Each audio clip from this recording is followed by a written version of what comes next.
Good afternoon. Thanks for joining us today. This was supposed to be Facebook Live, Brainfood Live, but we ran into some technical difficulties. We thank you for those of you that attempted to tune in, but also thank you for watching this. So this is a recorded version. But welcome to what was going to be Brainfood Live, which is now Brainfood. I'm Brady Cohen with Dixon Eaton. We have a lot of exciting and interesting information to share.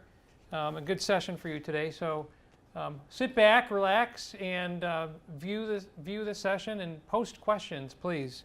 I'm going to start by introducing you to our panel. First is Angela Martin from Dixon Eaton. Angela is an account executive in our integrated marketing practice. Angela works on a variety of different projects from media relations to social media, including analysis and strategy. Welcome, Angela. Thank you. Katie Warchol from ProMedica, our client. Katie is the senior social media specialist at ProMedica. She oversees their efforts across the entire system as it relates to social media. For those of you that are not familiar with ProMedica, they're a mission-based, not-for-profit, integrated healthcare organization, and they serve communities in Ohio, Michigan, Indiana, Pennsylvania, West Virginia, and Kentucky. I think I covered them all, right, Katie? Mm-hmm. Good. Katie leads social media content strategy and development for the system's network of hospitals, physicians, clinical service lines, and their insurance company. And finally, Lisa Zone is with us. Lisa is from Dixon Eaton. She's our managing director of our marketing communications practice. In her 20 years of experience, Lisa has developed many programs and executed integrated marketing and communications programs for a wide range of clients across B2B and B2C. So let's spend a minute just reviewing what we're going to cover today. First is how social media listening and analysis can help determine where to deploy resources. So in the world we all work in, it's tough to understand sometimes where to spend our time and our money. It's challenging to prioritize. We're going to share some approaches with you that will help you understand and determine where to spend your time. Second is around which social media data points can help you make critical strategy decisions. With all the data that we have available to us, sometimes it's tough to know what to pay attention to. So we're going to talk a little bit about what to look at and how to understand it. And then third is how to use a social media audit to determine the types of content your audience wants most and where they want them, which channels. There's so many different options across social media, and just any channel will help you sort through a method to understand how to prioritize that content in those channels. We do encourage you to submit questions, and we will get back to you with answers. Unfortunately not live, but thank you for submitting questions. If you would choose to submit them somewhat anonymously, you can email them to creeves@dix-eaton.com. Before I turn it over to Katie, I'd like to send a special thank you to Kevin Gibson from Lighthouse Media Services. Kevin is here with us today filming, and we appreciate your support, Kevin. Thank you for being here with us. So Katie, I'll leave it with you. Thanks, Brady. As Brady said, I'm the senior social media specialist for ProMedica, which is a not-for-profit healthcare system headquartered in Toledo, Ohio. My job serves the entire system, helping to connect patients and consumers with relevant content while enhancing our brand's reputation and mission. And beyond focusing on health and well-being of the communities we serve, we're an anchor institution with strong community ties. We champion public health both locally and nationally. I've been with the company for 7 years this fall.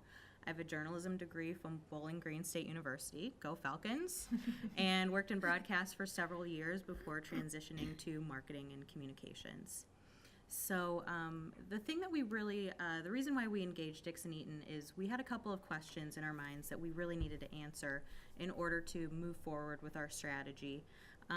We had some inklings, but we really needed some strong data to back some things up. So we wanted to know if we were spending our time appropriately, if we were utilizing the right platforms. We wanted to know what content was working, what content wasn't working, if we were connecting with the people that we were trying to connect to. We wanted to know if people knew us for what we thought they knew us for.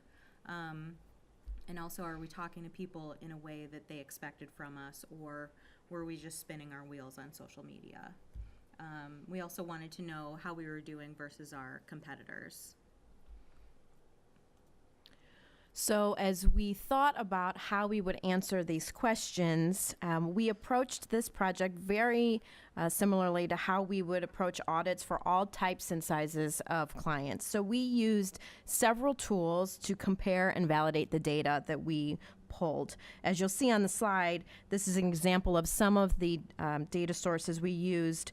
We relied heavily on NetBase, which is our social media monitoring platform, but then also used other data points, including the platform's own analytics tools, so that we could compare what we were finding on Facebook Insights and Twitter Analytics to what NetBase was pulling, just to make sure that we were really looking at valid data.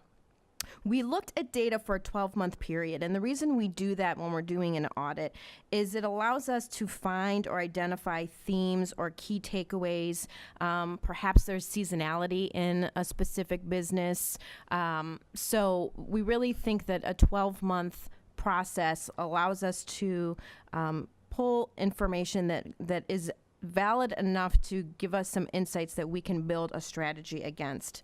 We also partnered with Katie and her team to really understand which of the posts that we looked at were paid or promoted and which were organic, because that really impacted, as we'll talk about a little bit later, the strategy going forward when we looked at engagement of those posts.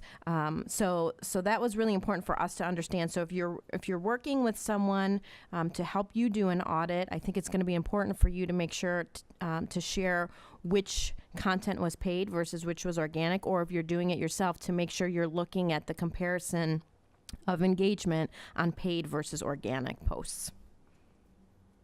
So I'm going to turn it over to Katie to talk a little bit about where the organization was thinking about in terms of spending its time. Mm-hmm. So that was a big thing for us. I'm just one person serving the entire system.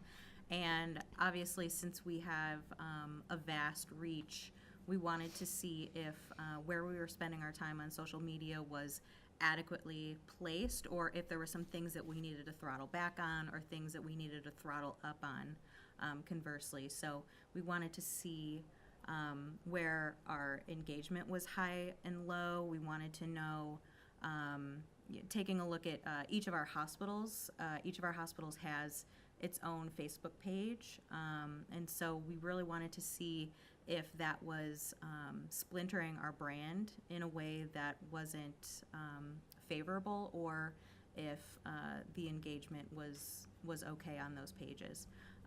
We also, in addition to those hospital pages on Facebook, have some more transactional businesses like a health club. We were on a lot of different platforms. We were trying a lot of different things and kind of making a case for each platform.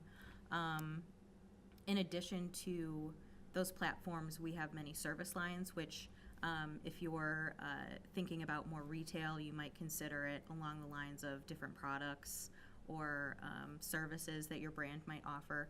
But for us, we really wanted to focus on heart, orthopedics, cancer, neurology this year, as well as building our CEO's professional brand on social media, and also something that we call social determinants of health. It's a really, it's sort of a term that we use in healthcare, but really what it means is all of those external factors, like your access to nutritious food, where you live, your education level, that all have an impact on your health. So all of those things together were things that we really wanted to take a look at and see if the time that we were spending on social media was having a positive impact on those key focus areas, as well as if we were doing it in the most appropriate places.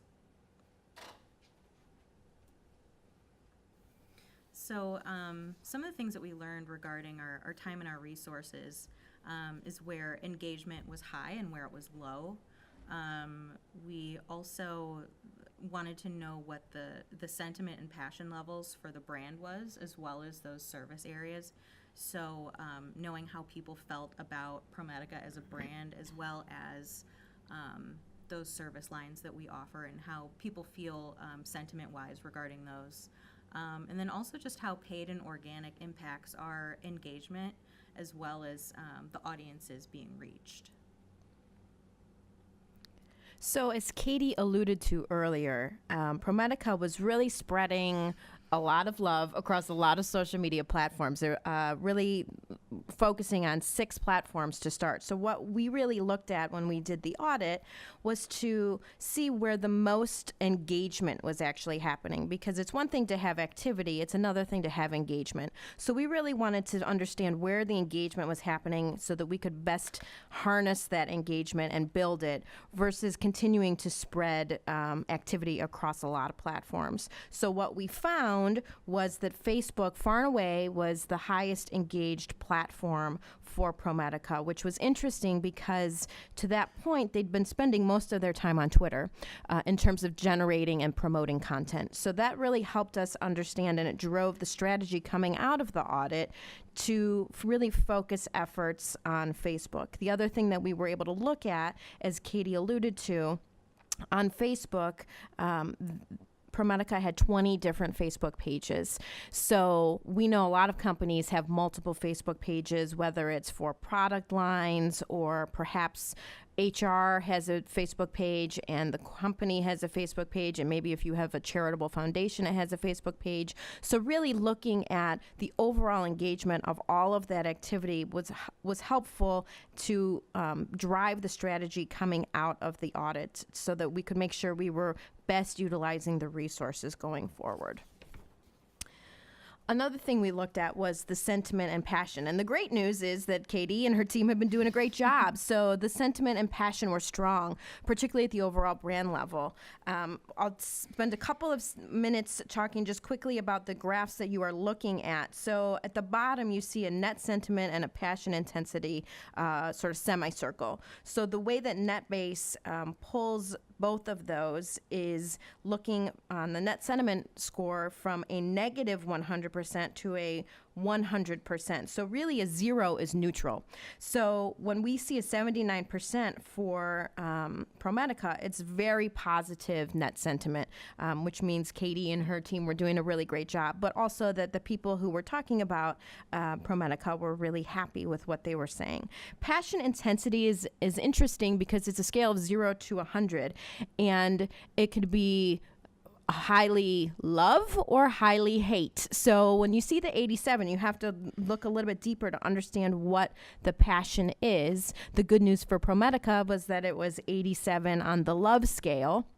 But as Angela will talk about in a little bit, when we looked at one of the competitors, they had a very high passion intensity, but it was on the negative end. So it's really interesting to look at the data and understand how strongly people feel about your organization, whether that's in a positive or a negative light. The other thing about this data was that while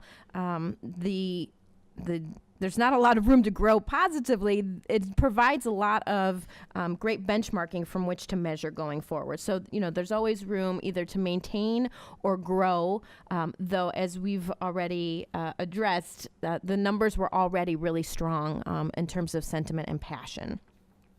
So then we looked more at what type of content should we distribute. So what content does the audience value and what content are they engaging with? Because we want to make sure that we are continuing to put out content that is interesting and important and relevant to our target audience. So really understanding what kind of content resonated and that engaged the audiences was really important. So I'm going to let Katie talk a little about what we learned as we really looked at the content itself.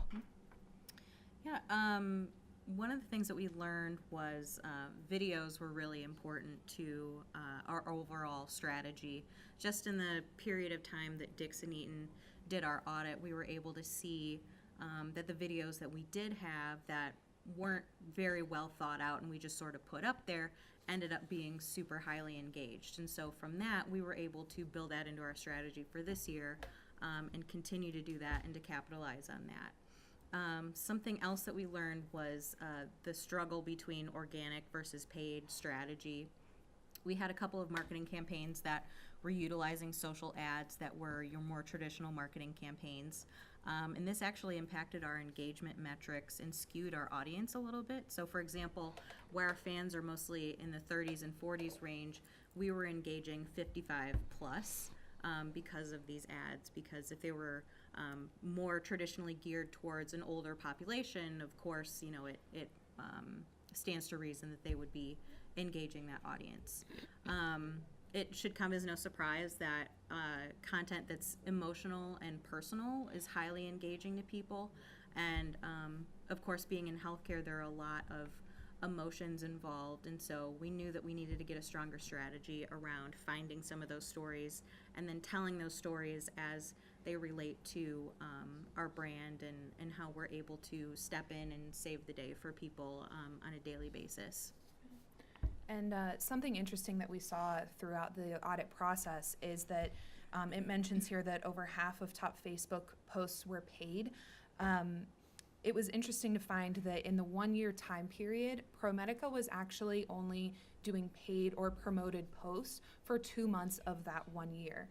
So it was interesting to see that the majority of their highest engaged posts happen in that 2-month time frame, even when looking at the full year. So it kind of helped make a case for paid. It helped make a strong suggestion. And then also on top of that, the new algorithms that Facebook is rolling out, which really puts an emphasis on paid and an emphasis on personal pages.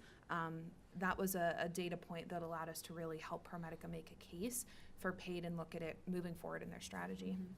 Yeah, I think as far as the deep dive that we did looking at the content, we also were able to find a stronger tie between content that works well and that is engaging and content that helps us meet our marketing and communications objectives. And so we're definitely going to be moving forward with that too. You know, as the saying goes, cats rule the internet, but it's not, that's not exactly how you can build a brand around that, or even a healthcare brand, so. Another big thing that we wanted to look at was what I referred to earlier as social determinants of health, which is a topic that's really close to our hearts, and we sort of think about it as going beyond our four walls. And again, it's those external factors that impact someone's health.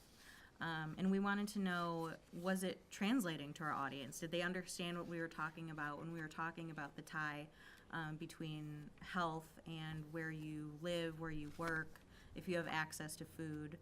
And then in addition to that, we wanted to know if our service areas were translating, if the messages that we were putting out regarding our services were translating to people and people felt like they were connecting to that. And something else interesting that we saw is Katie knows what social determinants of health means. Lisa and I now know what social determinants of health mean, but maybe people watching this presentation or certain audience members of ProMedica don't necessarily know what that phrase or that keyword means. So we just kind of discovered that a little bit through the audit process, and we're able to identify keywords that maybe they were using that in more layman's terms. So in like hunger or access to nutritious foods, things like that. And then using those type of keywords to appeal to the broader population, but then also including something like hashtag SDOH to communicate to the healthcare profession or people who knew that term, so that you were kind of hitting dual audiences. So that was something else that we discovered and that ProMedica is using in their strategy moving forward, and something that a lot of companies can kind of gain insight is maybe the phrases that you're using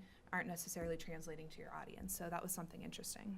Yeah. It's very similar to how you look at SEO for your website, likely, and making sure that the words that your target audiences use are the words that you are using as well. So it's an important part of an overall audit process. Yeah, and really especially too, if you have two very different audiences that you want to be talking to Right. at once, you might have, it might be okay to be jargony, but you also need to remember that you're trying to capture another audience that you kind of have to bring along in that journey too. Right. Definitely. So in continuing in what people want to know ProMedica for, they really wanted to be known for social determinants of health, as we mentioned, but then also the 4 key service lines that they were really focused on. So during the audit process, we took a look at all of ProMedica's brand mentions, and of those brand mentions, 4.2% of the conversation was about social determinants. So that gave them a really strong data point and a really great benchmark to now work off of in the coming months and quarters and years, to see that kind of grow and that piece of the pie grow. And the share of voice pie, actually down in the bottom, shows kind of how the conversation is being broken out. So as Katie mentioned earlier, we looked at 4 primary service lines for ProMedica, and this could translate for other brands.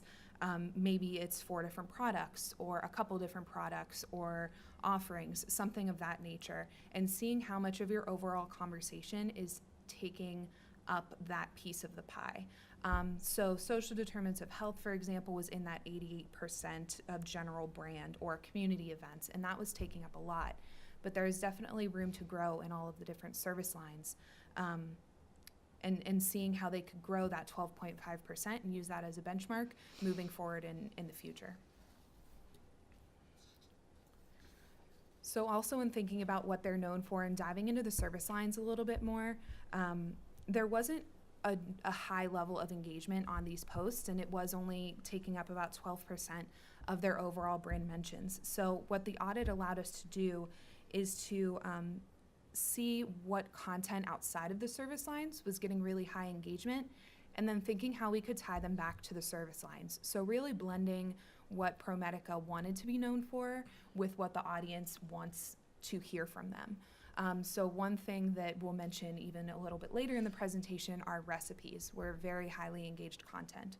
So thinking how recipes can tie back into what ProMedica wants to talk about, whether that's social determinants of health, so recipes under $10, or recipes that are heart healthy, to tie back to a service line.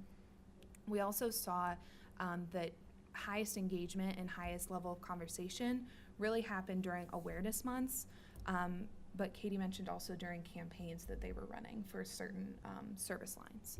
So all of those kind of insights kind of helped drive this, and again, this can be applied to your organization or to your company by thinking about products. Like maybe there's a certain time of the year when a product is really heavily used or really heavily sought after. So looking at that full year of when products or offerings kind of peak and divot will allow you to kind of get more insight into that data point. So another thing that we wanted to look at was how are we doing on social media versus our competitors. We have a couple of competitors in the area, but we also, obviously with the healthcare landscape being what it is, it's really important now more than ever to stay competitive and make sure that our messages are relevant. Some things that we looked at were the topics of conversation that we were owning. We wanted to see if what we were talking about was what people were engaging with.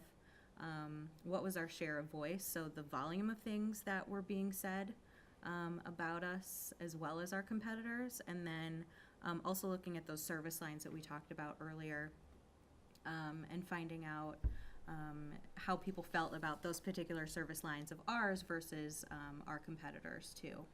And looking at if there were opportunities to improve that performance, and obviously there's always room for improvement in anything.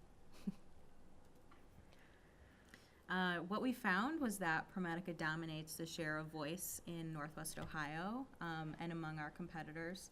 So the chart down there at the bottom shows the 83% being ProMedica, and then the other slices of the pie are the 2 main competitors that we looked at.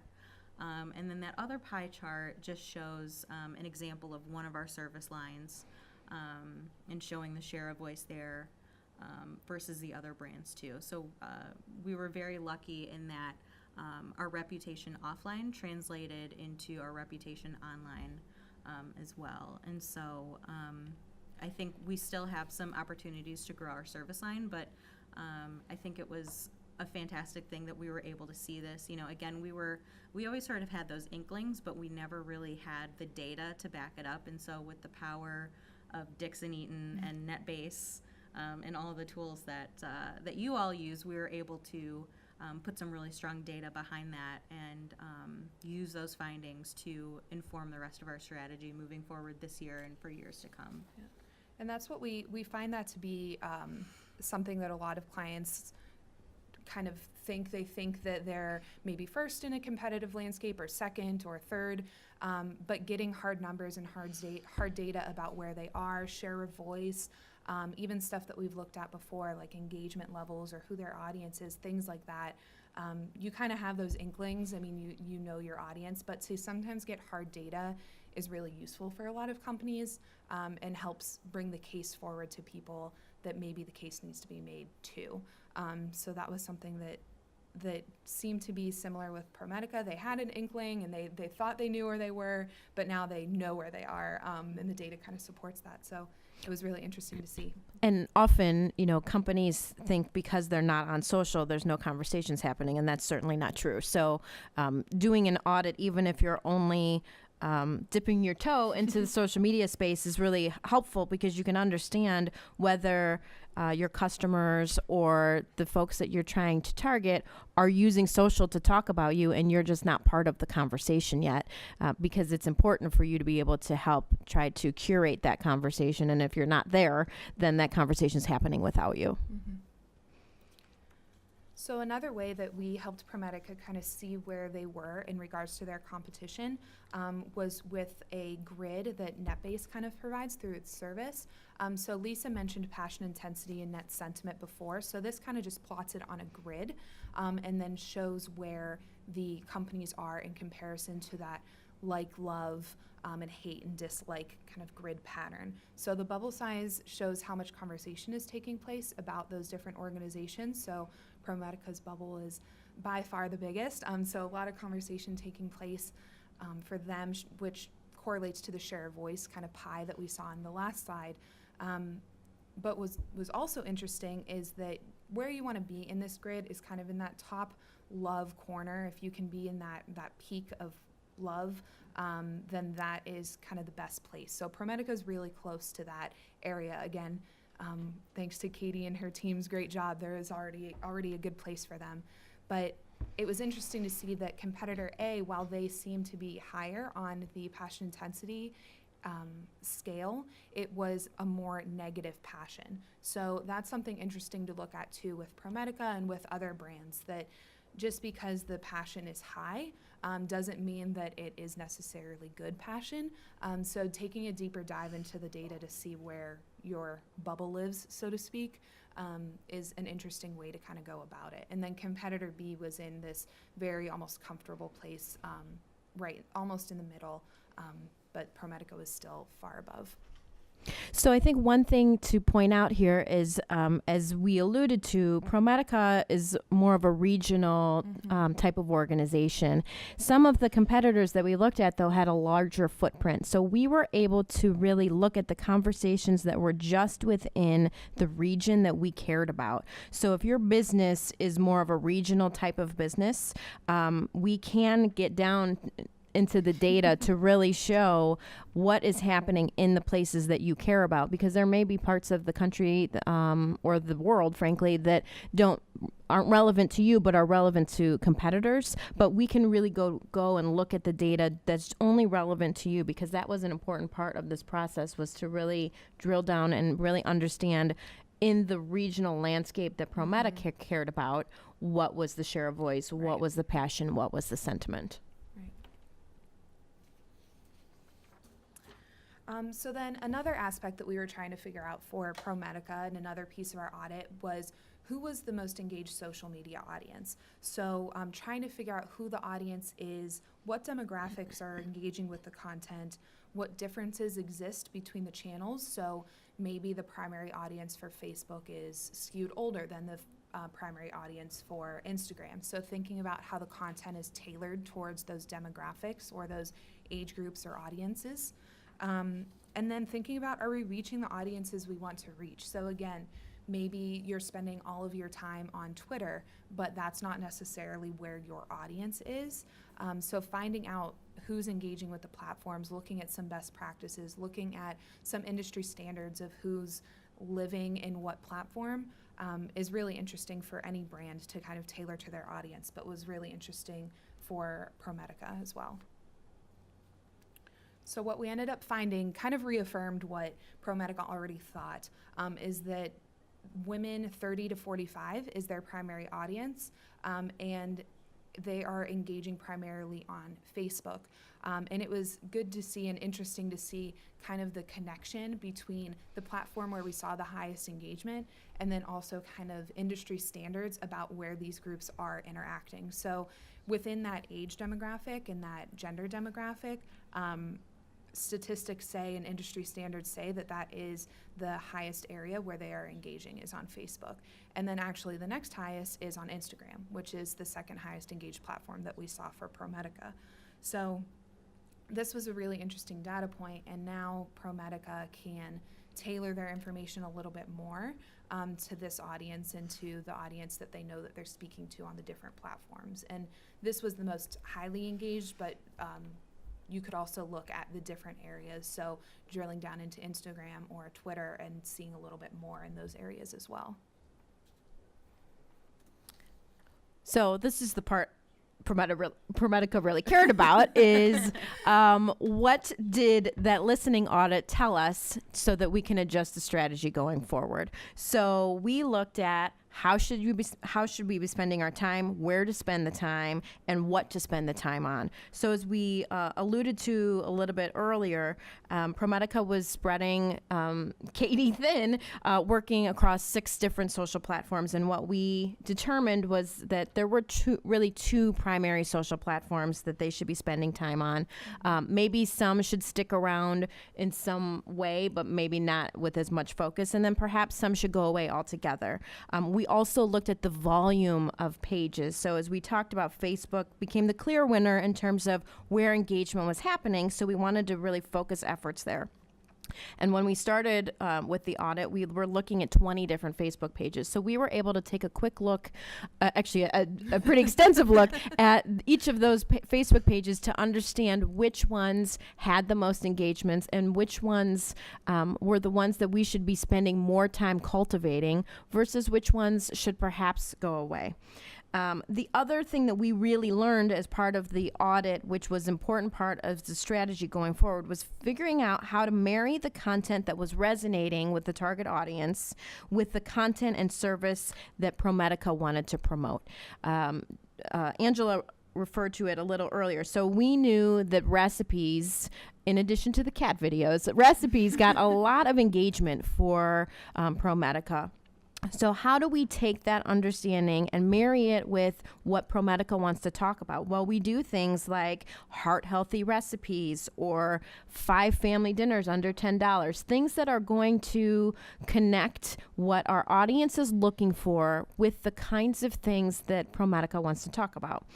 Katie, I'm going to let you talk a little more as well about how you adjusted the strategy as a result of the listening audit. Sure. I think a really good example of this in practice would be our Pinterest strategy, which what we determined is, so to start it off, we had a content strategy supported by blogging. We had some health and wellness tips. We were doing recipes and infographics and all the great sorts of things that you would expect from Pinterest.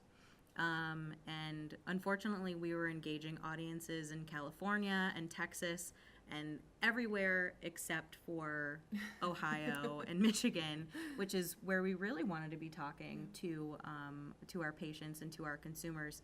And so we implemented a sunset strategy for that, where we decided, we're putting a lot of effort into this, but we're not really getting out of it what we wanted to get out of it. So we stepped away from Pinterest, and we're continuing to put some thought into the findings and applying that to some of our other platforms as well. And as part of that, we also looked at other platforms that you guys weren't yet on to determine whether it was time to get involved.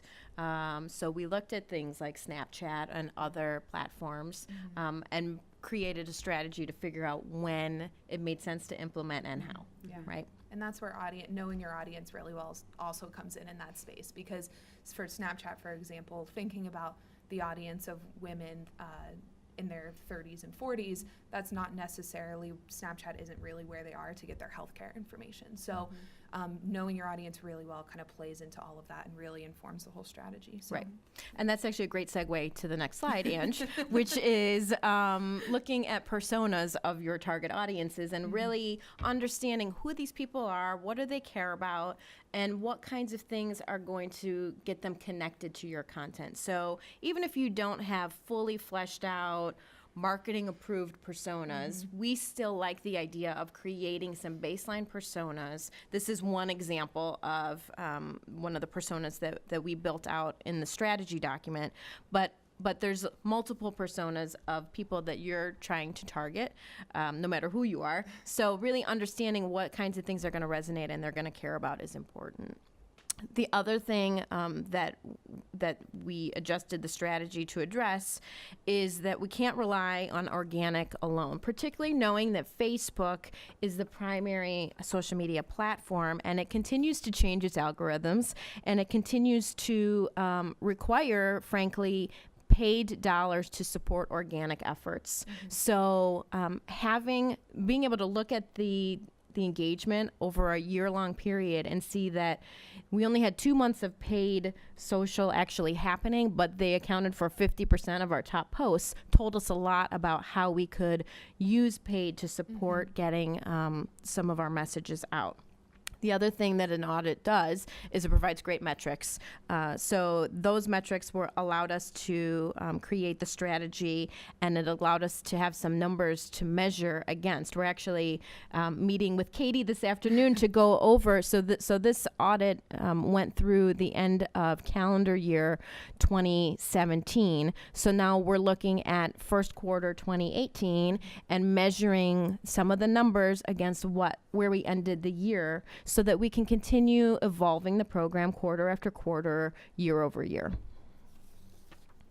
So Katie, I'm going to turn it over to you to talk about kind of some of the key takeaways or your aha moments as part of this process. Yeah, I would say there were several aha moments. So I'm just going to run through a couple. Okay. So I think it's really important to analyze your data to help inform your strategy. And you really need to take things beyond, this is the right thing to do, to this is the reason why we're doing this. And it's just beyond making a case for a platform and the bandwagon effect of, well, everybody's on Twitter, so we should be on Twitter too. Or, I've seen, this company on Twitter, and I mean, maybe it's working for them, but maybe that's not what our consumers want from us.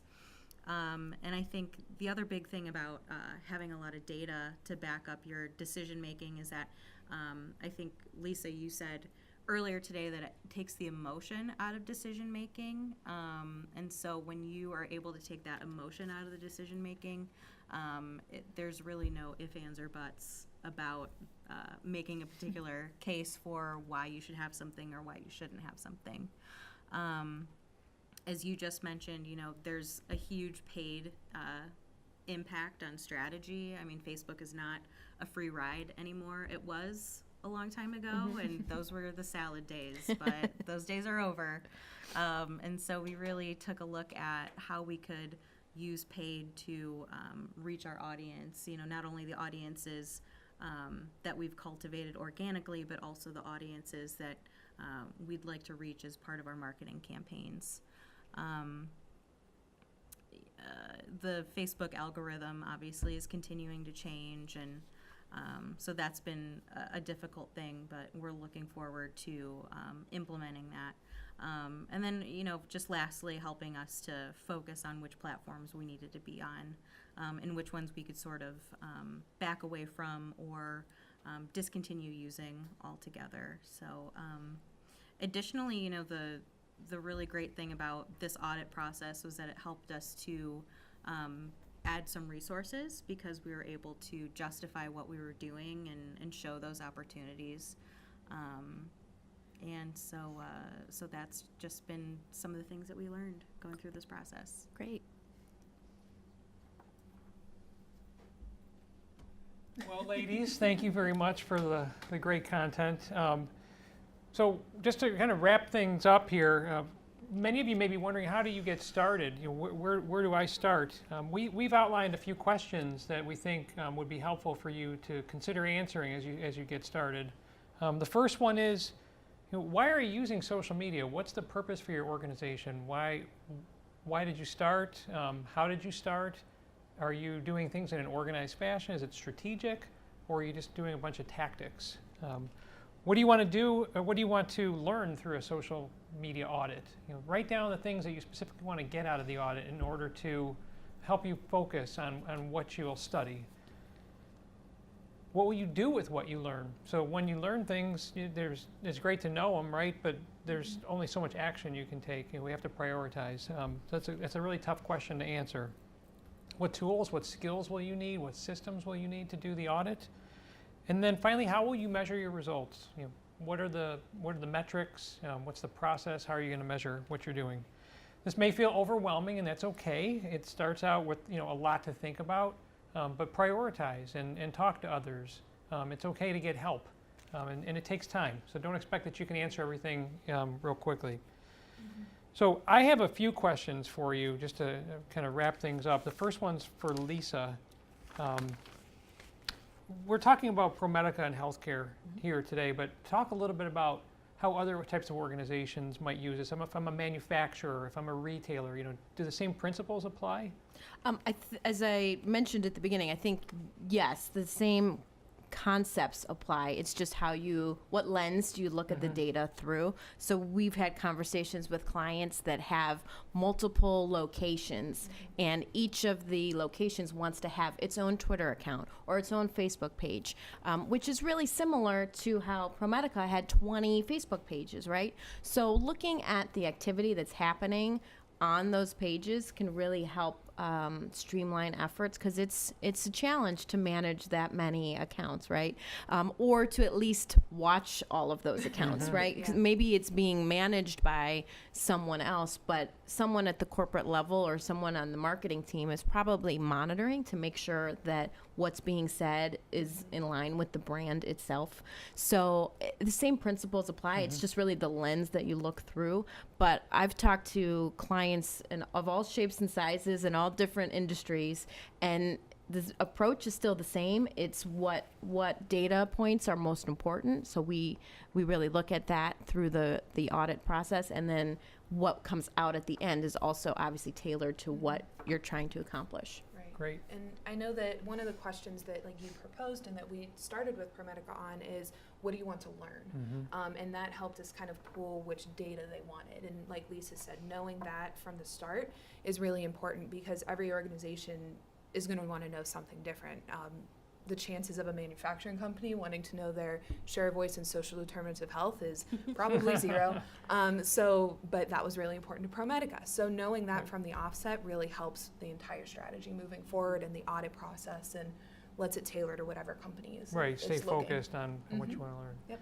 So Katie, you mentioned that you had a kind of an instinct that things were working the way you thought they should, but you had some idea that you wanted to get some other data or some outside perspective. Can you talk a little about what that was like internally, what those conversations were that said, how did you go about making the case to identify a resource and then to make the investment to do this? Sure.